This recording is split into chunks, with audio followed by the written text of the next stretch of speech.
distribuer notre dernier prix, qui est le prix spécial du jury.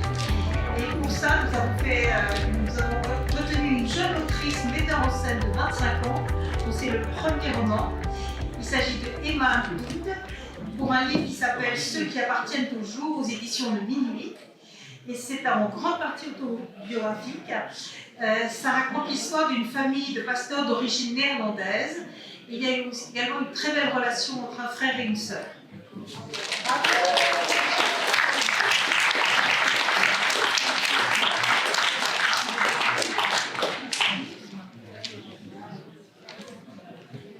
Merci. Alors moi je ne suis pas du tout douée à l'oral pour ce genre de choses, donc j'ai écrit quelque chose. Puis vu que c'est l'écriture qu'il s'agit, ça va. Je vais essayer de ne pas être trop longue. Dans la grande maison jaune de mon enfance, la vie se disait en néerlandais. Ce n'était pas « je t'aime » comme me disaient mes parents, mais « ik hou van jou ». Rien de cela ne me paraissait étrange jusqu'à ce que je sois invitée chez d'autres enfants.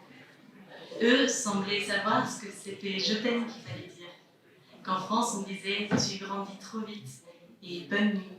Non pas « je goed zo snel » et « goedenacht ». Un soir, mes parents m'ont bordé et je leur ai demandé « waar ben ik thuis » ? Où suis-je à la maison ? Ils ont pris les clés de la vieille Suzuki rouge et m'ont emmené voir le Rhin. Devant l'eau, ils se sont tus longtemps avant de dire « ta maison est là ». Ta maison est là où est le Rhin. Il passe en France, aux Pays-Bas, et il est ce qui nous relie. Alors, au Festival du Livre Protestant, on se rassemble aujourd'hui autour de cette question de qu'est-ce qui nous relie. Je pense à ce lien personnel et je pense aussi à ce qui nous déchire aujourd'hui. Je pense à toutes celles, à tous ceux qui sont persécutés, déracinés, humiliés, séparés, qui vivent dans la violence ici en France, en Palestine, au Liban, aux États-Unis et partout ailleurs dans le monde.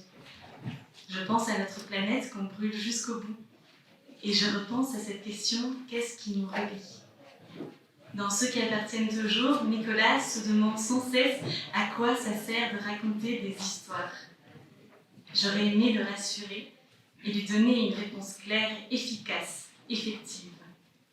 Mais le problème de l'écriture, c'est qu'elle ressemble beaucoup à la démocratie en ceci. Elle est fragile et incertaine. Elle tâtonne et trébuche. Elle explore les zones grises. Elle craque une allumette dans l'obscurité et mesure l'épaisseur de l'ombre. Alors à Nicolas, je peux lui dire que je ne sais pas à quoi ça sert de raconter des histoires.